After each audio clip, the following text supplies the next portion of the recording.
Welcome to the Slop Temple. We pray this video helps. You start immediately. Unplug everything and place the Xbox on a non-slip, non-conductive mat so you avoid shorting components.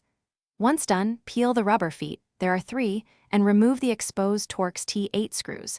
Make sure to keep screws organized in a tray so reassembly is straightforward. Next, push the top shell toward the rear while lifting gently. This releases clips along the seam. Take it slow to avoid snapping plastic. You want access without damaging the shell or internal shield. Once the top shell is off, you'll see a metal shield securing internals. Remove the visible Torx screws and lift the shield after unclipping any grounding tabs. Then locate the optical drive. Unplug the SATA and power connectors so you can slide it out without force. Make sure to unplug the fan header before moving components to prevent wire strain.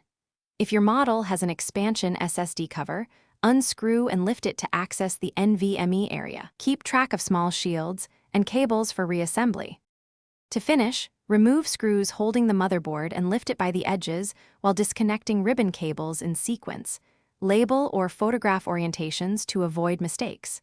Detach the power supply and front I/O connectors last, so you minimize stress on delicate cables. When handling the board, avoid touching exposed chips to prevent ESD damage. If the console won't power after reassembly, make sure the main power connector is fully seated and the internal cables are correctly oriented. Thanks for watching. Consider subscribing if we helped you.